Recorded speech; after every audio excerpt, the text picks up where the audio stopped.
प्रशांत जी तो सहयोग कर रहे हैं, अस्मिता की लड़ाई लड़ रहे हैं, मजदूरों की पलायन रोकने की बात कर रहे हैं, छात्राओं के लिए संघर्ष कर रहे हैं। और नीतीश जी, तेजस्वी जी क्या बोलेंगे, जिन्होंने बिहार को बर्बाद कर दिया, छात्राओं का भविष्य को बर्बाद कर दिया, बिहार की अस्मिता को बर्बाद कर दिया। वो पहले बताएं उनका फंडिंग कहाँ से आ रहा है। पिछले 20 सालों से वो मुख्यमंत्री हैं और 20 सालों से लोकसभा विधानसभा लड़ रहे हैं। तब पहले नीरज कुमार बताएं कि नीतीश कुमार और नीरज कुमार कहां से पैसे लाते हैं। जदयू के जो प्रवक्ता हैं नीरज कुमार सिंह, उनकी हताशा और निराशा इसी बात से समझ में आ रही है कि किस तरह से प्रशांत किशोर जी का जो क्रेज है वो पूरे बिहार के जनमानस पर फैलता जा रहा है। क्यों? क्योंकि ये सच्चाई की लड़ाई है। प्रशांत किशोर जी सच्चाई की लड़ाई लड़ रहे हैं। जो भी पार्टी है जनसुराज के और प्रशांत जी के कार्यक्रम जितना अच्छा चल रहा है, उससे हताश होकर लोग अनाप शनाप बोल रहे हैं। तो जिनको जो बोलना है बोलने दीजिए। और आने वाले समय में बिहार बदल रहा है और प्रशांत जी के नेतृत्व में यहाँ के पूरा युवा एक साथ अपना कार्यक्रम कर रहे हैं और आने वाले समय में बिहार में बहुत बड़ा बदलाव होगा। कल जदयू के इतिहास इसलिए खड़ा है कि इस बार सबके दुख को दर्द को समझने के लिए जो आदमी हमारे और आपके बीच में ऊपर वाला पारित पुरुष को भेजे हैं, और वही वो इतिहास बदलने में हमारा आपका सहयोग इस तरह से होगा। प्रशांत किशोर जी के संदेश को ले जाकर के केवल फेसबुक और व्हाट्सएप पर देने से नहीं काम चलेगा। गाँव और गरीब को इस दुख और दर्द को समझा करके हम लोग अगर सफल हो जाएंगे। प्रशांत किशोर आमरण अनशन के बाद सत्याग्रह कर रहे हैं, लगातार बीपीएससी अभ्यर्थियों के लिए आवाज उठा रहे हैं। लेकिन जदयू के मुख्य प्रवक्ता नीरज कुमार के द्वारा एक प्रेस कॉन्फ्रेंस किया गया है, उसमें प्रशांत किशोर की पार्टी यानी जनसुराज को लेकर कई सवाल उठाते हुए नजर आ रहे हैं कि फंडिंग कहां से आ रहा है, लोकतंत्र की आड़ में प्राइवेट कंपनी स्वीकार नहीं। कैसे देख रहे हैं? तो पहले तो मैं आपके चैनल को धन्यवाद देना चाहता हूँ कि आपने इस महत्वपूर्ण विषय पर हमसे बातचीत करने के लिए अपना समय निकाला है। मैं आपके माध्यम से आदरणीय नीरज कुमार जी से पूछना चाहता हूँ कि उनकी पार्टी को फंड कहां से आ रहा है, पहले उसकी वो जानकारी साझा करें सबसे पहले। दूसरी ओर ये जो खर्चा हो रहा है जिस पर उनका बड़ा ध्यान है, कितना रुपया, इतना हजारों करोड़ रुपया कहां से खर्च हो रहा है, तो आपको बताना चाहता हूं कि हमारे नेता लगातार खुले मंचों से ये कहते आए हैं कि हमने एक एक चुनावी कैंपेन के लिए 1 करोड़ नहीं, 2 करोड़ नहीं, 100 करोड़ रुपए चार्ज किए हैं। लगातार हमारे नेता हर मंचों पर यह बात कहते आए हैं और हर बार कह चुके हैं, सैकड़ों बार कह चुके हैं, जिस व्यक्ति ने 100 करोड़ रुपए एक एक कैंपेन के लिए कमाए हो उसको खर्च करने की जरूरत है। कितना खर्च हो गया होगा दूसरा जरा बताइए तो। 100 करोड़ रुपए जो व्यक्ति कमाया होगा एक चुनावी कैंपेन से, 10 से बड़े अधिक राज्यों में चुनावी कैंपेन हुआ है और मतलब बहुत सारे कार्यक्रम उन्होंने किए हैं, वो पैसा कुल कहाँ गया? अगर उनको जानना है, जानकारी लेनी है, तो हमारे नेता ने एक प्रेस कॉन्फ्रेंस में यह भी कहा था कि आज तक जितना पैसा हम लोगों ने खर्च किया है जनसुराज में, चाहे वो पदयात्रा करने में किया हो, टेंट लगाने में किया हो, खाना खिलाने में किया हो, जो भी कार्यक्रम किया है, हर चीज का पेमेंट बाय चेक किया गया है, बाय चेक। और हर चीज का एक रिकॉर्ड है, एक डेटाबेस है। वक्त पे जरूरत पड़ेगी तो हम लोग भी प्रेस कॉन्फ्रेंस करके नीरज कुमार जी सहित माननीय मुख्यमंत्री नीतीश कुमार को दिखाएंगे कि पैसा कहां से आया है और कहां खर्च हो रहा है। पोस्टर भी एक जारी किए हैं और 72 घंटा का अल्टीमेटम भी दिए हैं कि अगर प्रशांत किशोर इन चीजों को नहीं बताते हैं तो पुनः जो है 9 फरवरी को प्रेस कॉन्फ्रेंस के माध्यम से हम। देखिए, जदयू के प्रवक्ता को केवल प्रेस कॉन्फ्रेंस करने आता है, संघर्ष करना तो आता नहीं है। नीतीश कुमार जी के नाम पे जीने वालों से मैं कहना चाहता हूं कि बहुत जी लिए नीतीश कुमार जी के नाम पे, अब कहानी खत्म होने वाला है। 6 महीना बचा हुआ है, सरकार बदलेगी, फिर किस किस चीज की जांच होगी वक्त आने दीजिए, बताएंगे। चलिए, और भी लोग हैं। प्रशांत किशोर की पार्टी पर नीरज कुमार का एक प्रेस कॉन्फ्रेंस हुआ है जहां पोस्टर जारी किया गया है, 72 घंटा का समय दिया गया है कि फंडिंग कहां से आती है, इसका जानकारी जो है साझा करें। जदयू के जो प्रवक्ता हैं नीरज कुमार सिंह, उनकी हताशा और निराशा इसी बात से समझ में आ रही है कि किस तरह से प्रशांत किशोर जी का जो क्रेज है वो पूरे बिहार के जनमानस पर फैलता जा रहा है। क्यों? क्योंकि ये सच्चाई की लड़ाई है। प्रशांत किशोर जी सच्चाई की लड़ाई लड़ रहे हैं, गांव-गांव लोगों को जाकर ये बता रहे हैं कि भैया यहाँ पर ना रोजी है, ना रोजगार है, ना रोटी है, यहाँ पर न शिक्षा है, न अस्पताल है। तो लोगों के मन मस्तिष्क पर इस बात का प्रभाव पड़ रहा है इसलिए हताशा में ये सब सारी चीजों को लाकर रखा जा रहा है। जहां तक सवाल रहा पार्टी का, बाकी सारी चीजों का, तो आकर वो जो मांग रहे हैं मीडिया में, वो आकर अपना मिल ले और सारी चीजों को देख ले और समझ ले। ये इस तरह से हताशा भरी जो उनकी बयान है, वो पूरी तरह से ये प्रतीत करा रही है कि कितने वो हताशा और निराशा से भर चुके हैं। चुनौती कितनी बड़ी रहेगी, क्योंकि प्रशांत किशोर पर लगातार सत्ता पक्ष हो या विपक्ष हो, दोनों बोलने से बच रहे थे, लेकिन अब उनके ऊपर प्रेस कॉन्फ्रेंस करनी पड़ रही है। कैसे देखते हैं इस चीजों को? इस चीज को बस हम नहीं, पूरा बिहार देख रहा है कि किस तरह से, जैसे मैंने आपको पहले भी बताया कि किस तरह से पूरे बिहार में प्रशांत जी की जो क्रेज है वो बढ़ रही है और लोगों के बीच में जो चर्चाएं हैं वो बढ़ रही हैं कि भैया तीसरा विकल्प आ गया है, अब हटाओ, दोनों को साफ करो और लेकर आओ प्रशांत जी को। इसीलिए ये निराशा और हताशा में ये बयान दोनों पार्टियां दे रही हैं। और आपको यकीन नहीं, पूरी ताकत के साथ ये युवा जितने बैठे हैं वो सब बताएंगे कि हम लोग 2025 में बिहार में पूरी तरह से जदयू और भाजपा और आपके आरजेडी गठबंधन को खत्म कर देंगे और जन स्वराज का सत्ता पूरे बिहार में आपको आएगी। किस तरह जन स्वराज की सत्ता आएगा? उसका किस तरह से जन स्वराज का, अभी तो आप बयान देख रहे हैं ना लोगों का, हताशा और निराशा का जो बयान है वो देख रहे हैं ना, वो बयान से ही आप समझ जाइए। और गांव में आप जाइए, लोग चर्चा कर रहे हैं। चर्चा किस बात की हो रही है कि भैया जन स्वराज आएगा तो यहाँ पर बाकी सारी जो चीजें हैं वो काम होगा, पंचायत स्तर पर काम होगा, यहाँ पर बुजुर्गों को जो है वो पेंशन मिलेगा। सब सारी चीजों को लेकर हम लोग जब आगे आ रहे हैं तो लोगों को बात समझ में आ रही है और लोग अपना मन बना रहे हैं जन स्वराज को वोट देने के लिए। 4 सीटों पर उपचुनाव हुई थी, जीत का दावा किए थे, लेकिन चारों सीट पर प्रदर्शन अच्छा रहा, हालांकि हार का सामना करना पड़ा। बताइए, 1 महीने पहले पार्टी बनी थी, ठीक है, और हम लोग को सिंबल मात्र 10 दिन पहले मिला था। आप सोचिए कि ये पिछले आपको 20 साल में हम लोग को कितने परसेंट वोट आए थे? 10%। 20 सालों में उस 10% वोट लाने के लिए भाजपा को टोटल लगे 20 साल, और बाकी पार्टियों की स्थिति क्या है वो आप देख लीजिए। इसलिए आप यकीन मानिए कि जो यहाँ पर हम लोग का प्रदर्शन रहा वो औसतन सबसे, हाँ जीतना चाहिए था हम लोगों को, नहीं जीते उसमें कोई दो राय नहीं है। आप 2025 में देख लीजिएगा, हम लोग पूरे फुल पावर में आएंगे और ये हम नहीं, ये पूरे बिहार की जनता कह रही है कि ये प्रशांत किशोर जी और जन स्वराज सत्ता में आएगी 2025। चलिए, क्या कहिएगा? प्रशांत किशोर लगातार सत्याग्रह पर है बीपीएससी अभ्यर्थियों के लिए, लेकिन उनकी पार्टी के फंडिंग को लेकर नीरज कुमार सवाल उठा रहे हैं। कह रहे हैं कहां से फंडिंग आता है, जन स्वराज का अकाउंट क्यों नहीं है? तमाम चीजों को लेकर प्रेस कॉन्फ्रेंस के एक पोस्टर भी जारी किए, कह रहे हैं 3 दिन में जवाब चाहिए। देखिए, जो भी पार्टी है जन स्वराज के और प्रशांत जी के कार्यक्रम जितना अच्छा चल रहा है उससे हताश होकर लोग अनाप शनाप बोल रहे हैं। तो जिनको जो बोलना है बोल दीजिए।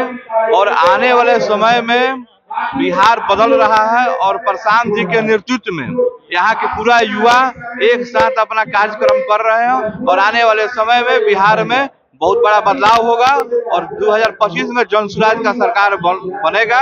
और जिसको जो पार्टी को जो बोलना है बोलते रहे, वो लोग बौखलाए हुए हैं, इससे कोई अंतर नहीं पड़ता। बदलाव कैसे होगा?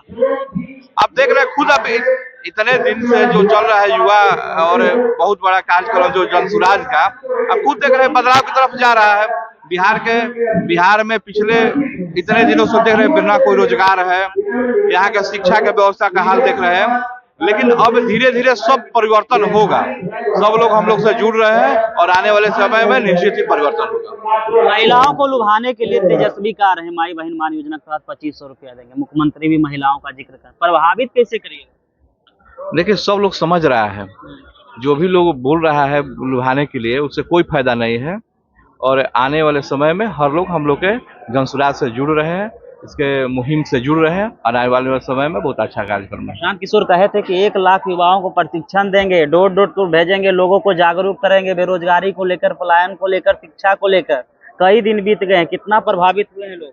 ना, बहुत लोग, आप देख रहे हैं कि बराबर हम लोग का कार्यक्रम चल रहा है, हर एक जिला में, हर एक क्षेत्र में वहाँ के लोग जुड़ रहे हैं, हर समय चल रहा है जी। चलिए, और भी लोग हैं, कहाँ से पहुँचे हैं? रोहतास जिला से। रोहतास से आए, क्या उम्मीद लेकर आए? उम्मीद लग रहा है जो आज तक युवा को पिछले 2 दशक से उपेक्षित किया गया है वो प्रशांत किशोर में वैसा दिख रहा है कि नहीं। हमारे उम्मीद का किरण प्रशांत किशोर है। सभी युवा तेजी से पूरे बिहार का जुड़े रहे। पार्टी के फंडिंग पर नीरज कुमार जदयू के मुख्य प्रवक्ता है, सवाल उठा रहे हैं, कह रहे फंडिंग कहाँ से आए, इसका हिसाब नहीं प्रशांत किशोर।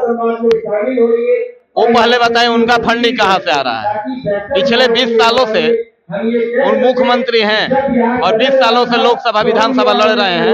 तब पहले नीरज कुमार बताएं कि नीतीश कुमार और नीरज कुमार कहाँ से पैसे लाते हैं, क्योंकि अगर बैकग्राउंड जाइएगा नीतीश कुमार का तो उनका कैसा था और क्या है, कैसे चुनाव लड़ रहे हैं, वो कहाँ से पैसा ला रहे हैं। प्रशांत जी अपना बता देंगे, पहले वो बताएं कितना प्रभावित कर पाए, क्योंकि प्रशांत किशोर कहे थे कि 1 लाख युवाओं को प्रशिक्षित करेंगे, उसके बाद डोर टू डोर भेजेंगे। वो तो जा रहे हैं, प्रशिक्षण भी चल रहा है और जा रहे हैं। उसी में के युवा ना हम हैं, रोहतास जिला में हम काम कर रहे हैं। कितना लोगों को प्रभाव कर पाए? हम अभी तक हर प्रत्येक ब्लॉक में हम 500 युवाओं को जोड़ने का हमने टारगेट रखा और हमारे जैसे बहुत सारे लोग काम करते हैं। प्रभाव देखने को मिलेगा, क्योंकि उपचुनाव में भी दावा कर रहे थे। यहाँ भी आपको दिख रहा है, प्रत्येक जिला से लोग आ रहे हैं, प्रत्येक जिला से युवा आ रहे हैं। ये जो युवा का कुंभ लगा है आपको दिख रहा है, देख सकते हैं आप। बदलाव होगा, बिल्कुल बदलाव होगा। मंत्री तो प्रगति यात्रा पर हैं, विकास कार्यों का सौगात। वो क्या प्रगति यात्रा पर निकलेंगे, उनको कुछ याद रहता है कि हम कहाँ जा रहे हैं, किस काम के लिए जा रहे हैं। अब पिछले बार आप उनका बयान नहीं सुने थे, महिलाओं पर जो बोले थे। क्या बात कर रहे हो, जहाँ जहाँ जा रहे हैं करोड़ों का सौगात दे रहे हैं। सौगात तो कहाँ जमीन पर उतर रहा है ये बताइए आप। हम भी बोल देंगे यहाँ से कि 600 करोड़ का काम यहाँ हम दे रहे हैं, वो काम हो तब ना। काम मतलब नहीं हो रहा है, बिल्कुल नहीं। सारे यहाँ के तंत्र शराब रोकने में और बंद कराने में लगे हुए हैं, जो कि कागज में अभी तक शराब बंद है, लेकिन जमीन पर नहीं। प्रत्येक गांव में शराब मिलता है, होम डिलीवरी होता है। आप जाइएगा, आप फोन कीजिएगा, आपके घर शराब पहुंच जाएगा। बालू माफिया, शराब माफिया, ये सब पनप रहे हैं बिहार में और कुछ हो नहीं रहा है। प्रशांत किशोर आमरण अनशन पर थे, अब सत्याग्रह कर रहे हैं। कहे थे 1 लाख युवाओं को प्रशिक्षित करेंगे, डोर टू डोर भेजेंगे। काफी समय हो गया, कितने लोगों को प्रभावित कर पाए? पूरा बिहार प्रभावित हो चुका है। तब ये लड़ाई अस्मिता की है, और जब लड़ाई अस्मिता का बन जाता है तो लड़ना धर्म बन जाता है। ये तो धर्म की लड़ाई लड़ रहे हैं, बिहार के छात्राओं की लड़ाई लड़ रहे हैं, युवाओं की लड़ाई लड़ रहे हैं, पलायन रोकने की लड़ाई लड़ रहे हैं, तो अस्मिता की लड़ाई लड़ रहे हैं। ये जब तक अस्मिता, बिहार का अस्मिता पुनः वापस नहीं हो जाए, छात्राओं का कल्याण नहीं हो जाए, युवाओं का कल्याण जब तक नहीं हो जाएगा, प्रशांत जी तो लड़ाई लड़ते रहेंगे। सत्ता हो या विपक्ष हो, दोनों ओर से कहा जा रहा है छात्रों को गुमराह किया प्रशांत किशोर, छात्रों को गुमराह किया।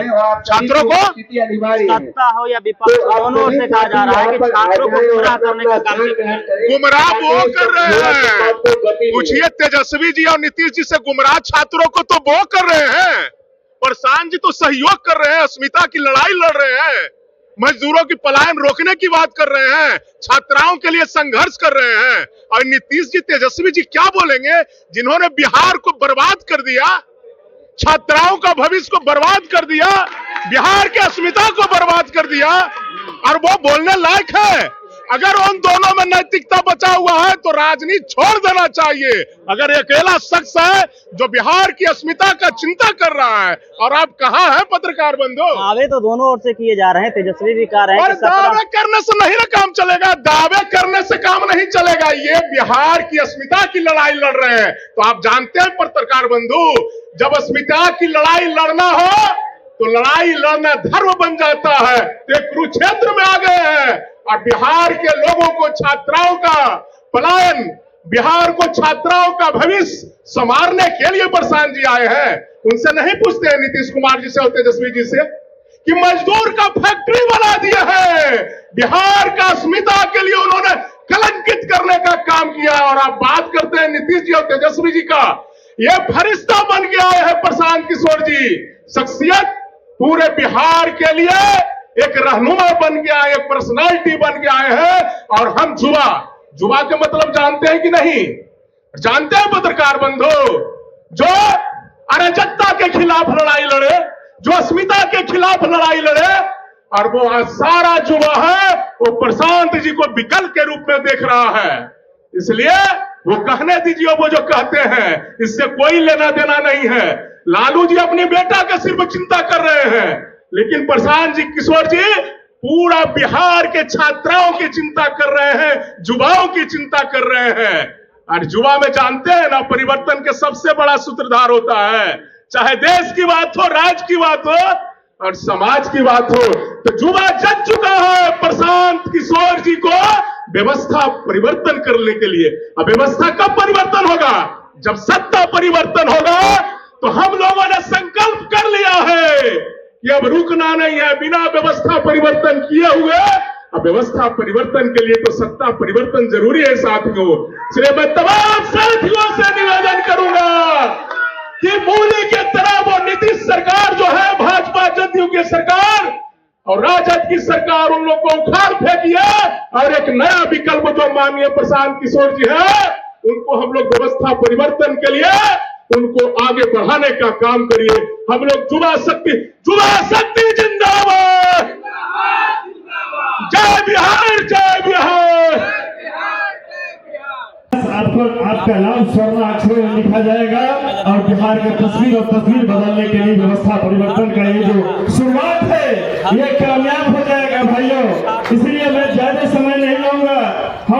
हम चाहते हैं कि आपके और अपने नेता के बीच का बहुत बड़ा बाधा नहीं बनूं, लेकिन मैं जरूर इतना आपसे निवेदन करूंगा, ये मंच केवल भाषण के लिए नहीं है। हम केवल पोस्ट पे रहेंगे सभी पार्टियों के, ये मंच